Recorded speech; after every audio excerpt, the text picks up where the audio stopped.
नमस्कार साथियों, HR new update पर मैं आपको जो जानकारी देने वाला हूं, जैसा कि आप सभी किसान भाइयों को जानना बहुत ज़रूरी है, प्रकार से इसमें काम होने वाला है। यह समस्त जानकारी आपको यहां पर मैं वीडियो के माध्यम से दिखाने वाला हूं। यहां पर मैं आपको 11 बिंदुओं पर जानकारी देने वाला हूं, जो कि आपको इस राजस्व महाअभियान तीसरा जो पखवाड़ा है इसमें आपको मिलने वाला है। नहीं हो पा रहे हो सकता मेरी जानकारी से आपके वह काम बन जाए, तो आपको यहाँ पर मैं जानकारी आप सभी को पता है कि 15 नवंबर से 15 दिसंबर तक यह महाअभियान चलाया जा रहा है राजस्व विभाग का।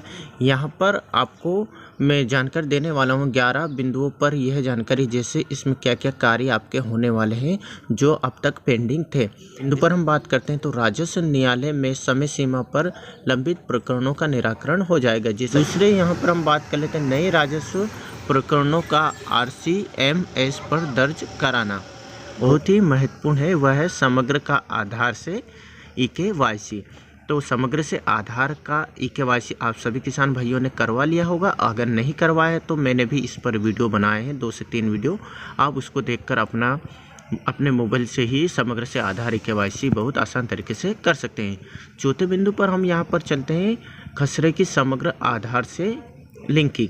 जैसे 2 प्रकार के EKYC होती है, एक समग्र से आधार EKYC और एक खसरे की समग्र आधार से लिंकिंग।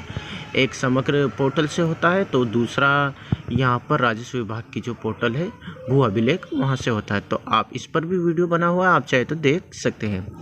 यहाँ पर हम 5वें बिंदु की बात कर लेते हैं फौती नामांतरण के प्रकरणों का चिन्हांकन। और 6वां यहाँ पर प्रधानमंत्री किसान सम्मान निधि के पात्र कृषकों की EKYC। तो यहाँ पर प्रधानमंत्री किसान सम्मान निधि के पात्र कृषकों की EKYC जो बहुत पहले से चल रही है।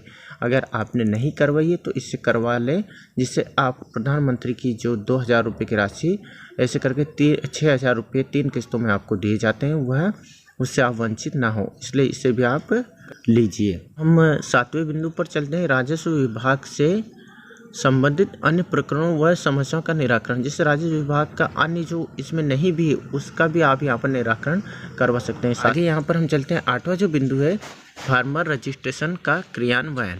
हाँ, ये बहुत ही महत्वपूर्ण है फार्मर रजिस्ट्रेशन का क्रियान्वयन।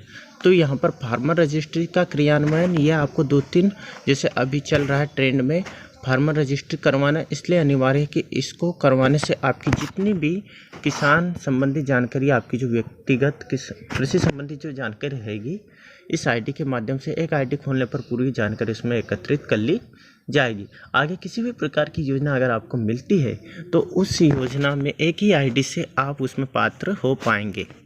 ठीक, तो आप इसे भी बनवा लीजिए।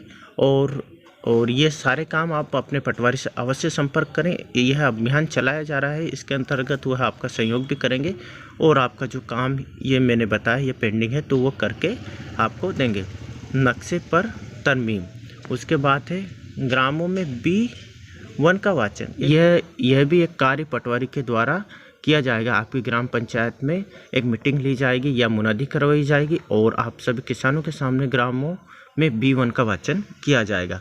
अगर ऐसा नहीं होता है तो आप पटवारी से कहकर ये कार्य करवा सकते हैं या ग्राम पंचायत से भी इसका संपर्क कर सकते हैं। भूमि का सीमांकन, इसमें भूमि का सीमांकन भी किया जाएगा।